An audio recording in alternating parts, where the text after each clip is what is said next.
কে ধ্বংস করার জন্য আমাদের 10 মিনিট সময় লাগবে না।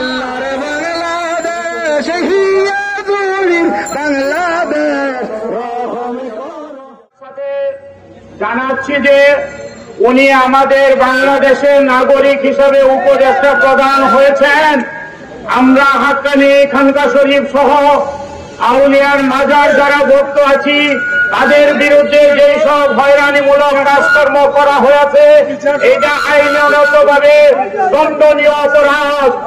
আমরা এই দেশের নাগরিক হিসাবে আমরা উচ্চ আদালতে প্রয়োজনে এটা মেনে আমরা জিত করবো। কেন মাজার শরীফে হামলা করা হয়, কেন মাজার শরীফে হামলা করা হচ্ছে।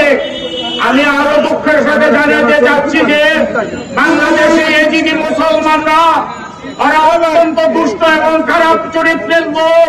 ওরা হাক্কানি খানকা শরীফ সহ অন্যান্য মাজার শরীফ সহ শাহজালাল, শাহপরান, শাহলাল শাহ, শাহ আলী শাহ এবং আমাদের যে গুলিস্তানের গোলাপ শাহ মাজার সেখানে তারা অন্যায়ভাবে আক্রমণ করতেছে, আমাদের ভক্তদের উপরে আক্রমণ করতেছে।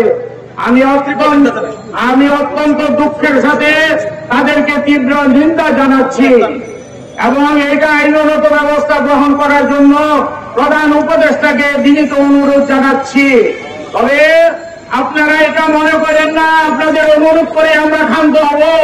আপনারা যদি কার্যকরী ব্যবস্থা না নেন আমরা কঠোর হস্তে দমন করার মতো সামর্থ্য আল্লাহ পাক আমাদের দিয়েছে।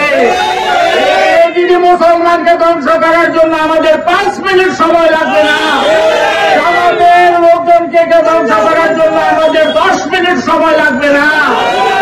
মাহবুব মাওলার কোরআনের আদর্শ নবীর সুন্নাহ মতো আমরা চলতেছি। আজকে ইন্ডিয়াতে যে অন্যায়